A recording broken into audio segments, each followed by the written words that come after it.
A drone burst into a million fiery pieces, raining bits of plastic and scorched wire onto my tomato plants. One of my eagles, Talon, screeched victoriously as it circled overhead. Down the street, Karen, HOA president and resident surveillance junkie, was screaming something about airspace laws and government interference. I stood on my porch, coffee in hand, watching the smoke spiral up into the morning sky. "Yep," I muttered. "That's drone number 4 this week. You're probably wondering how I got here." It started with a letter. Not a handwritten note or a polite knock on the door, but one of those highlighter yellow HOA violation notices that shows up taped to your front gate like a passive-aggressive ransom demand. "Unauthorized structure in rear yard. Potential hazard to community aesthetics," it read. Attached was a blurry photo of what they were calling a structure, which in reality was just a reinforced perch pole I'd installed years ago for Talon, my eldest eagle. It wasn't even visible from the street unless you climbed a tree or flew a drone, which, as it turned out, was exactly what Karen Mitchell, our HOA president, had started doing.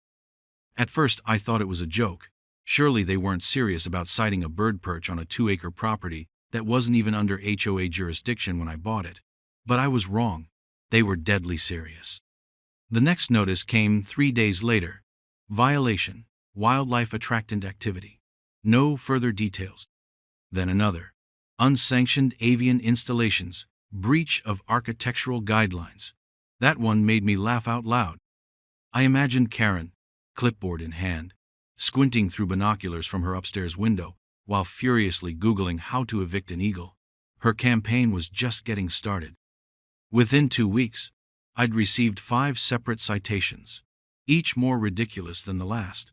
One accused me of encouraging dangerous wildlife activity through persistent nesting behavior. Nesting behavior. That's what they called it when Ember, one of my younger raptors, laid 2 perfect eggs in a cedar platform I'd built in the tree line. It wasn't just ignorance, it was targeted harassment with a coat of bureaucratic paint. I'd been living on the edge of Juniper Ridge for 12 years. My property backed up into federally protected land, and I'd built my home long before the HOA extended its claws into this corner of the development. I didn't interfere with them, and until recently, they hadn't interfered with me. But Karen was new. She'd been elected HOA president just 6 months prior after organizing some bogus neighborhood beautification campaign and leveraging it into an administrative coup.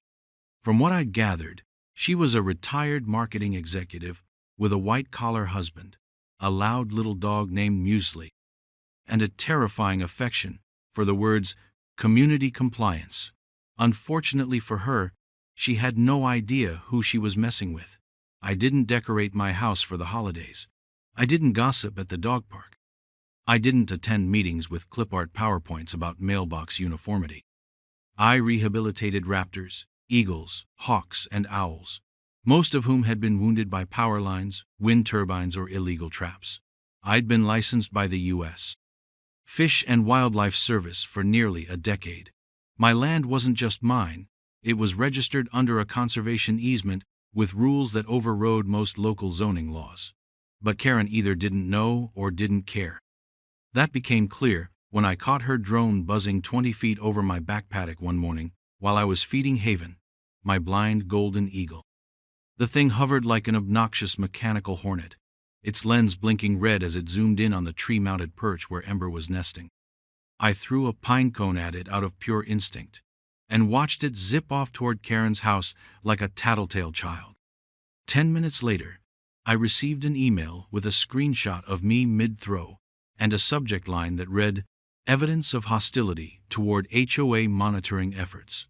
I replied with a single line, "You're trespassing on federal rehabilitation land. Kindly F off." I kept the language professional in the actual letter I printed and mailed to the HOA, citing the 1974 Wildlife Rehabilitation Act and my easement code. But Karen wasn't interested in facts. She was interested in control. That afternoon, I caught her standing on the roof of her porch holding a remote control like a kid with a toy airplane, guiding her DJI drone back to its little nest beside her chimney. I waved. She didn't wave back. 2 days later, her drone returned, this time with a longer lens and, I noticed, an infrared sensor. And this time, Talon noticed it too. He was perched on the ridge of my garage, his eyes tracking the buzzing interloper like a missile locked onto target. The drone swooped lower, probably trying to get a glimpse of Ember's nest again, and in one smooth, terrifying motion, Talon launched. His wings beat the air like thunder, and within seconds he collided with the drone in mid-air, talons first. It exploded in a flash of plastic and whirring rotors, spiraling into the grass in front of my shed. Talon circled once overhead, victorious, then landed beside the wreckage and fluffed his feathers like he'd just taken out a threat to national security. I didn't know whether to laugh, cheer, or panic.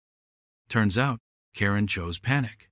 That evening I got a letter hand-delivered to my gate by a teenager in a lime green HOA vest who looked deeply apologetic, with the subject line, "Notice of Wildlife Hazard.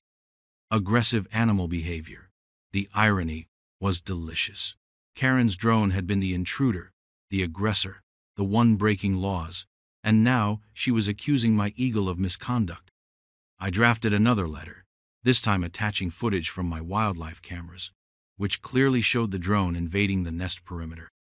I sent copies to the HOA, to Karen's personal address, and to the city wildlife coordinator, just for good measure. The only response I received was a new violation notice: non-compliant aerial defense structures. That's when I knew I wasn't dealing with ignorance. I was dealing with malice. The following week, Karen upped her game. She launched a second drone, smaller, quieter, but faster. It zipped through the pine trees like a metal mosquito, darting in and out of my property boundary. I'd installed a decoy nest near the far edge of my land, and she seemed fixated on it. That's when Ember took her turn. She'd been watching patiently from a perch on the upper tree line, and the second the drone dipped below 30 feet, she struck.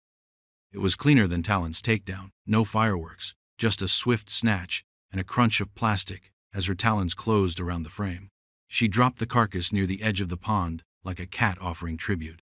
I retrieved it, dusted it off, and left it on the sidewalk outside Karen's house the next morning with a post-it note that said, "You're being watched too." I thought that might slow her down.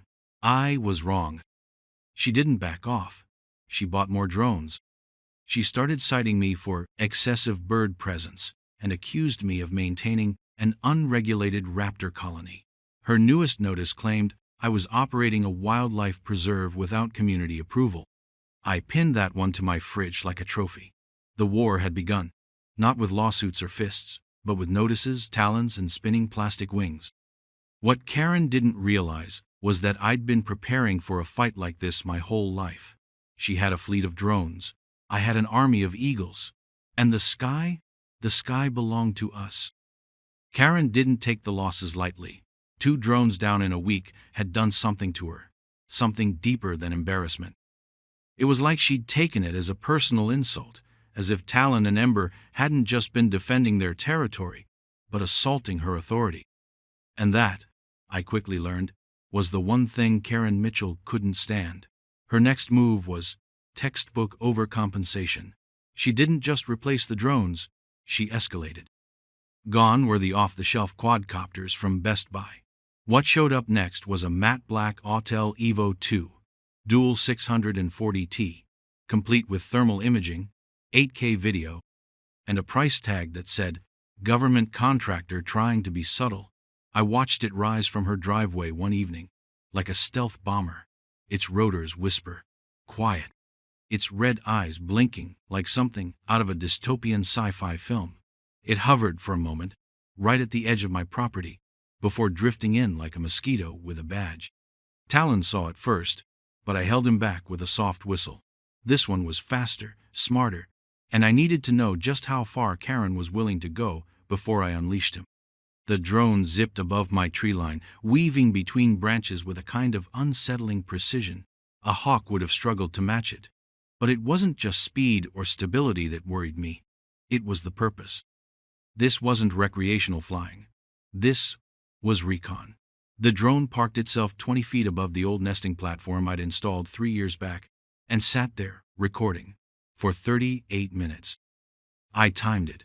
I even made popcorn halfway through, standing on my porch in my hoodie and boots, just staring at it while it stared back. Karen wasn't hiding anymore. She wanted me to know she was watching. The next morning, I found a violation notice shoved under my gate. Notice of community disruption. Unauthorized aerial aggression and interference with community security operations.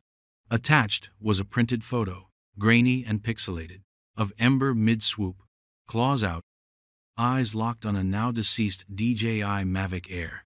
The caption? Documented threat. I laughed so hard I almost choked on my coffee. But beneath the humor, a chill set in.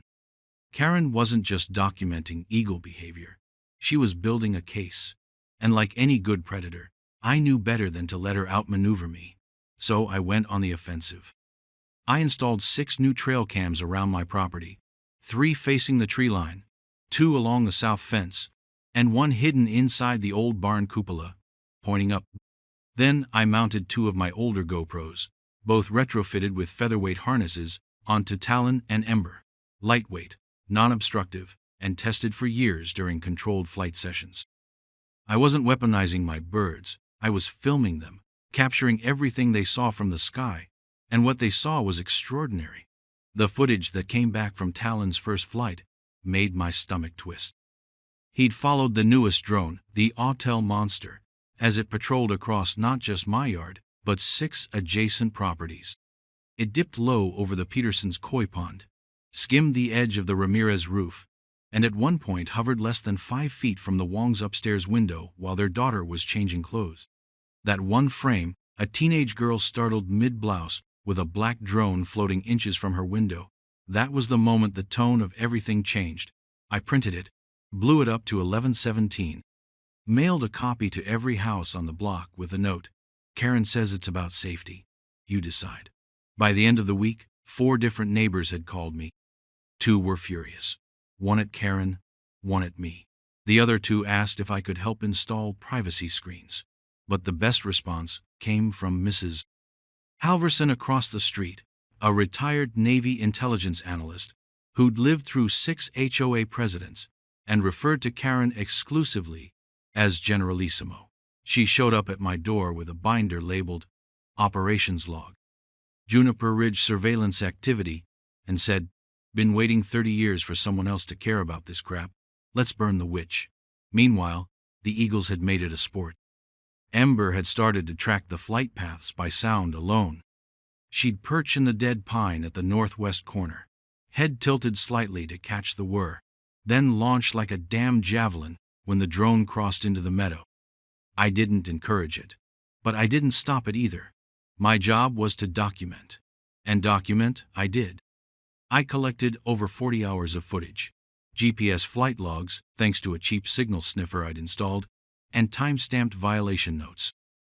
I compiled them into a folder I titled Airspace Invasion, Exhibit A. Then I filed a Freedom of Information Act request with the county zoning office to confirm property line disputes and drone flight exceptions. It came back faster than I expected. There were no flight exemptions, no permissions granted. Karen was operating a civilian-grade drone with thermal optics across private property, without owner consent. That was the legal term. The more accurate term? Spying. Her response? Another fine. This one for 1,250, labeled Repeat Pattern of Hostile Avian Interference with Community Oversight. I framed it and hung it in the outhouse next to a photo of Ember holding what was left of a DJI Mini 2 like a squirrel carcass. Then I called my lawyer, Nate Klein. Quiet guy, soft voice, used to be a prosecutor. Now spent his days defending veterans and taking on civil rights cases no one else would touch. When I showed him the footage, he didn't say a word for 10 minutes. Then he sipped his coffee, looked me square in the eye and said, "You realize this isn't just an HOA problem anymore, right?" I nodded. She's violating state surveillance laws, trespass ordinances, airspace rights, and possibly wildlife protection statutes. I nodded again. You got any paperwork to back up the bird stuff? I handed him my rehab license, my federal conservation easement documents, and the 1,987 bird sanctuary ruling that came with my land title. He flipped through it, eyebrows climbing higher with each page. "Yeah," he said finally, "we're gonna roast this chick." Meanwhile, Karen doubled down. She issued a newsletter, full color, glossy print, titled "Soaring Threats When Wildlife Becomes Weaponized." In it, she warned residents of a coordinated campaign of intimidation via rogue eagles, and claimed that several drones critical to community safety initiatives had been deliberately destroyed in the air by hostile wildlife under a resident's control. I read it out loud to Ember. She yawned. The next page featured a photo of Talon mid-flight, wings outstretched against the sunset, and the caption, "Known aggressor." It was so dramatic I considered submitting it to National Geographic. But what it really told me was that Karen wasn't afraid of facts. She was afraid of losing control, and nothing threatens control more than being exposed. So I kept digging. I mapped every drone flight with timestamps and corresponding video. I charted the proximity to nesting zones. I noted which drones were purchased on HOA budgets. Turns out 3 of them were bought under the line item Community Patrol Equipment, and traced the receipts.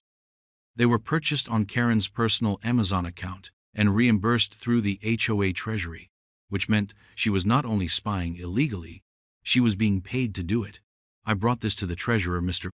Dunn, an anxious man with 2 hearing aids and a fear of confrontation that bordered on medical. He blinked at the receipts, nodded slowly, then said, "I thought we were buying radios." By this point, even the fence-sitters were starting to shift. I received an anonymous envelope in my mailbox one night with a note. "Karen's been hiding flight records from board meetings. Check the old archives. Basement filing cabinet. Drawer B. No name. No return address. Just that." The next morning, I paid a visit to the HOA office and asked for access to the archives as a concerned resident preparing a transparency appeal. Margaret, the secretary, hesitated then.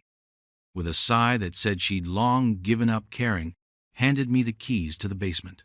Drawer B contained exactly what I was looking for. 37 drone reports, flight logs, target zones, suspicious activity tags with resident names, including a 6 a.m. flight over the Gonzalez family's backyard listed as possible unpermitted hammock. My name appeared 15 times, each with a note like visible nest activity, aggressive raptor movement, and once, chillingly, subject appears to encourage bird-to-drone aggression. That was enough. The drones weren't Karen's toys anymore. They were evidence. And as my eagles kept winning the war in the sky, I was preparing to win the one in court. But first, I had one more surprise to deliver, and it involved a very special drone Karen didn't know I'd recovered from the pond. A drone that, once disassembled, revealed a hidden microphone and a data chip full of audio logs, including one where Karen said, and I quote, "I don't care if it's illegal. I want to see what he's hiding in those trees." Funny thing about surveillance, it cuts both ways. The thing about warfare, whether it's fought with drones or legal notices, is that escalation eventually hits a wall. And Karen finally hit mine the moment. Drone number 6 clipped the edge of Talon's nesting box and plummeted straight into protected airspace like a kamikaze with a GoPro. I was in the barn when I heard it, a sickening crunch followed by an eruption of wings and shrieks that sent feathers swirling through the late morning air. Talon, bless his prehistoric fury, didn't even flinch. He spread his wings wide across the rim of the nest, shielding Ember and the eggs beneath her like the living parapet he was. I ran outside, boots slamming into the gravel, and there it was, plastic debris tangled in the pine branches, propellers still twitching like a dying insect. The camera was intact. And more importantly, so was the SD card. That drone didn't just crash. It violated the most sacred zone on my land. The northern ridge, marked in red on every conservation map, etched into the covenant from 1971, and codified in the federal wildlife easement that came with my property. The no-fly zone, the nesting zone. The line even I couldn't cross without written permission and an escort from a licensed wildlife monitor. And Karen had flown straight into it like she was trying to start a fire in a fireworks factory. That was the moment everything changed. Not when the fines started. Not when the GoPro footage caught her drone peeping through people's skylights. Not even when Ember dive-bombed a quadcopter so hard it landed in the Ramirez's koi pond. No, it was when Karen's expensive, federally unlicensed Sky Spy physically impacted a protected nest that I finally went nuclear. See, I wasn't just some eccentric bird guy with a few backyard eagles and a soft spot for feathers. I was a licensed master falconer, registered with the U.S. Fish and Wildlife Service. Bound by federal conservation rules, covered by the Migratory Bird Treaty Act. My birds weren't pets. They were wildlife partners under legal protection. And my land? It wasn't just property, it was a sanctuary, deeded and recorded in the county archives as a designated raptor rehabilitation and nesting preserve. There were plaques, laminated maps, and a file cabinet full of signed permits to prove it. And now, thanks to Karen's increasingly reckless drone games, I had a digital paper trail of federal crimes. I called my wildlife attorney, a sharp-eyed woman named Nadine Trevorrow, who used to prosecute timber poachers and now spent most of her time turning conservation easement violations into public scandals with six-figure settlements. "Send everything," she said as soon as I told her what happened. "And keep the drone intact. Don't even touch it more than you have to. Chain of custody is going to be important." I did exactly as told. I put on gloves, collected the drone debris, and sealed it in an evidence box I kept for roadkill necropsy kits. Then I uploaded the SD card contents to a secure server and sent Nadine every violation notice Karen had issued, every HOA newsletter, and every time-stamped trail cam video showing her drones crossing into restricted airspace. She called me back 2 hours later with a tone I hadn't heard in years. "This is going to be fun," she said. What she'd uncovered was worse than I expected. Karen hadn't just violated a federal wildlife buffer. She'd done it multiple times, on record, while serving in an elected position of community authority. That meant she wasn't just a nosy neighbor with a drone problem. She was an HOA board president, using official funds to finance illegal surveillance over federally protected land. And that, Nadine explained gleefully, was enough to trigger an investigation by the U.S. Department of the Interior as well as the State Fish and Game Commission. "Oh, and by the way," she added, "that 1,971 easement? It supersedes local governance. Your HOA has exactly zero jurisdiction over your property. They're not just wrong, they're criminally wrong." She filed the paperwork that afternoon. By the next morning, I had an email from the DOI confirming receipt of my complaint, an inquiry docket number, and instructions to preserve all physical and digital evidence until further notice. Less than 24 hours after that, a white government SUV pulled up outside my gate, and a man in khakis with a bald eagle lapel pin stepped out, badge in hand. "Special Agent Darrow," he said, shaking my hand like I was a key witness in a congressional hearing. "We'd like to take a look at the airspace violations you've been documenting." I led him to the barn. We spent 4 hours reviewing drone footage, trail cam logs, and the complete topographical map of my easement boundary. He nodded silently as I played him the clip of the crash, the drone's final 30 seconds of footage before impact. It showed the nest. It showed Talon. And it showed the HOA board minutes pinned to my barn wall in the background, annotated in Karen's handwriting with notes like possible unlicensed activity and file complaint for noise. "This is gold," he said quietly. That same afternoon, the investigation expanded. Nadine had filed a separate notice with the State Environmental Review Board after discovering that 3 of Karen's drones had been purchased using HOA funds earmarked for Wildlife Safety Patrol, a program that didn't legally exist. The HOA budget showed nearly $9,700 in drone purchases over 6 months. Worse yet, the receipts were tied to Karen's personal Amazon account and shipped to her home address. She'd laundered HOA funds to buy drones that violated federal law and used them to spy on federally protected wildlife habitats. If you'd written it as a screenplay, they'd have called it unrealistic. But it was real.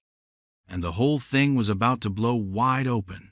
Special Agent Darrow returned 2 days later with a state game warden and a wildlife biologist from the university. They interviewed me for 3 hours. I showed them the nesting records, the care logs, the rehab permits. The biologist examined Ember's nest and took photos of the drone wreckage still embedded in the branches. "Textbook violation," she muttered, snapping pictures. "They're not getting out of this." Meanwhile, the HOA board remained blissfully unaware. Karen issued yet another newsletter, this one accusing me of deliberate entrapment of HOA assets and operating an aggressive wildlife program with intent to harm community resources. It was so bloated with legal nonsense, I framed it. But what made me laugh, actually laugh, out loud, alone in my barn, was the final line, effective immediately. "We are issuing a cease and desist on all raptor activity until the matter is resolved in court." As if you could tell a bald eagle to cease and desist. Talon stared at me from his perch, like he understood every word. I printed that notice too, and taped it to his perch. "You're officially outlawed, buddy," I told him. He blinked, tilted his head, and took a leisurely crap on the floor of his enclosure. That weekend, things hit a tipping point. The DOI sent formal notice to the HOA, requesting immediate suspension of all drone activity and all community patrol initiatives involving airspace surveillance. The State Environmental Office followed suit with a cease and desist order regarding all further HOA-funded technology purchases, pending review. Karen tried to hold a special emergency board meeting to rally support and silence me, but when she arrived at the community center, there was already a state vehicle parked in front of it. The meeting was canceled due to unforeseen legal complications. I know, because I was there, sipping lemonade on the hood of my truck, watching her walk back to her car with the grace of a collapsing soufflé.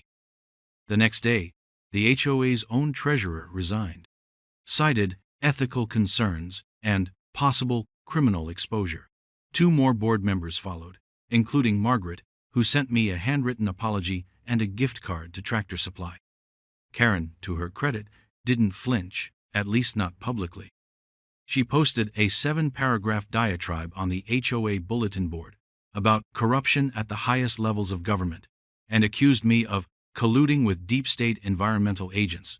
I saved that too. For the scrapbook. The investigation was officially underway. Karen's drones were grounded. The HOA's budget was frozen. And for the first time in weeks, the skies above my property were quiet. Talon flew undisturbed, soaring wide arcs across the thermals, while Ember guarded her nest in peace. But even as I watched them reclaim their sky, I knew we weren't done. This wasn't over. Not yet. Because Karen still lived 3 houses down, and Karen wasn't the kind of person who accepted defeat quietly, but I wasn't the kind of person who left a battle half-fought, not when the law was on my side. Not when the air was finally still, and not when the next move, the final move, was already in motion. I never expected to sue an HOA over a bald eagle. But by the time Karen Mitchell's fleet of flying peeping toms had harassed half the wildlife on my land and violated every state and federal boundary worth naming, there really was no other option. It started with a simple cease and desist, but that was just a polite warning shot. What followed was a full-scale legal aerial bombardment, the kind you launch when someone's hobby drone nearly slices through a federally protected nesting site, and then doubles down with a community bulletin accusing your eagles of intentional acts of property destruction. I remember sitting across from Nadine in her office, watching her flip through the pile of evidence I'd collected: drone receipts, flight logs, wildlife cam footage, easement maps, signed notices, HOA newsletters, even that ridiculous propaganda photo of Talon with the caption, "Known aggressor." She set it down, tapped her pen twice, and said, "We're suing them for everything: civil damages, federal violations, airspace encroachment, and throw in wildlife harassment for good measure." I signed the paperwork that day, and the lawsuit hit the board like a meteor. The name of the case: Langley versus Juniper Ridge Homeowners Association et al. It sounded like something off a primetime legal drama, but it wasn't TV. It was a reckoning. We filed for an emergency injunction first, which was granted within 72 hours, freezing all HOA operations involving surveillance or enforcement actions involving autonomous aircraft, cameras, or airborne technology. Karen tried to pretend like she hadn't read the notice, that is, until the Department of the Interior sent 2 agents to her house and seized what remained of her drone fleet, including a custom Mavic rig labeled Property Monitor Alpha. That was when the silence began.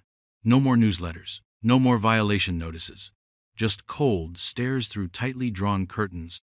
The first court date drew a small crowd. The press had caught wind of the case thanks to a leak Nadine strategically orchestrated. A journalist friend who'd previously covered an HOA scandal involving a guy being fined for having a non-compliant gnome. But this was bigger. Falconer sues HOA over illegal drone surveillance, read the first headline. By the time we got to opening arguments, the courtroom was packed. Front row, Talon's veterinary surgeon, my neighbor Mrs. Halverson, and a documentary crew from PBS. Karen arrived wearing a blazer the color of a bruised peach and a smugness that screamed, "This is all beneath me." Her attorney, a damp-looking man named Blevins, argued that the drones were merely community safety tools, that I had knowingly engaged in wildlife activity that exceeded reasonable expectations for a residential area, and, get this, that I had incited aggression in avian species for the purpose of weaponizing them. Nadine stood, paused just long enough to let the absurdity hang in the air, then said, "Your Honor, my client is a federally licensed falconer operating within a state-recognized conservation easement. The defendants flew surveillance drones into protected airspace, spied on him, damaged federal nesting grounds, and misused community funds to do it. If anyone's been weaponized, it's the HOA." And then she played the footage. Every frame of it. From the GoPro strapped to Talon's back as he tracked Karen's drone across the property line. From the tree-mounted cams showing drones hovering outside bedroom windows. From the recovered memory card that had captured Karen herself saying, "I don't care if it's illegal. I want to see what he's hiding in those trees." The courtroom was dead silent when that clip ended. The judge leaned forward, squinted, and said, "Is that the HOA president?" "Yes, Your Honor," Nadine replied. Caught on her own drone. Then came the whistleblower. Margaret, former secretary and reluctant villain in Karen's petty crusade, took the stand. Her voice trembled at first, but then she found her footing. "Karen told us we had to keep him under surveillance," she testified. "She said the birds were dangerous, and that if we documented enough provocations, we could force him to relocate. She even used HOA funds to buy 3 of the drones. I filed the reimbursement myself. I didn't realize how bad it was until that one crashed near the nest." Nadine asked her, "Did the board ever vote to authorize surveillance drones?" Margaret shook her head. "No." Karen added it as a line item after a meeting, then claimed it had been passed. That was the nail in the coffin. The judge recessed for 3 hours and returned with a ruling that read like an obituary for the entire HOA board. This court finds the Juniper Ridge Homeowners Association, under the direction of President Karen Mitchell, engaged in repeated willful violations of federal conservation laws, including, but not limited to, unauthorized surveillance of protected wildlife, trespass into federally restricted zones, and the misuse of community funds to finance activities that placed both wildlife and residents at risk. Effective immediately, the board is dissolved, its authority suspended, and a special receiver appointed to conduct a forensic audit of all operations. Karen's mouth was still open when the gavel came down. She tried to appeal. Of course she did. Claimed bias, procedural error, abuse of discretion. None of it stuck. What did stick was the $78,000 fine issued by the FAA for unlicensed drone use over protected airspace and another $25,000 penalty for violations of the Bald and Golden Eagle Protection Act. Her husband moved out 3 weeks later. The "for sale" sign went up 2 days after that. As for me, I finally had peace.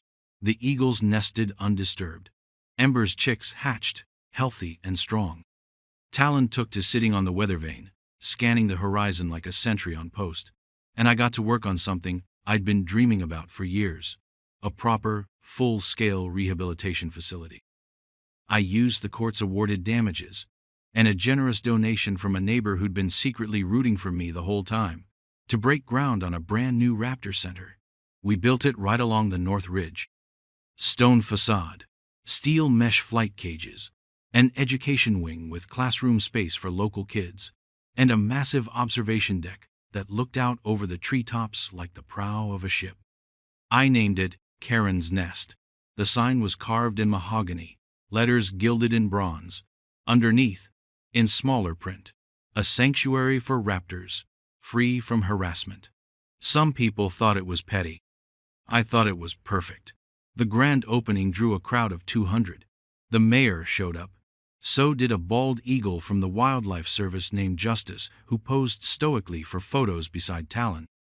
The local paper called it a win for wildlife and for every homeowner who's ever had to fight a clipboard-wielding tyrant.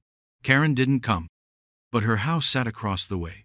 Shutters closed, grass overgrown, price reduced, taped to the real estate sign out front. It stayed on the market for 14 months before a retired park ranger bought it. He came by one day, introduced himself, and asked if we ever needed volunteers at the rehab center. I handed him a clipboard. Sometimes poetic justice takes the shape of court rulings and civil penalties. Other times, it looks like a man cleaning out a house once ruled by a surveillance queen, while two eagles circle overhead, free and unbothered. I still keep the framed violation notice, the one that said aggressive bird activity. It hangs in my office, next to the signed letter from the DOI thanking me for my dedication to raptor preservation and community awareness.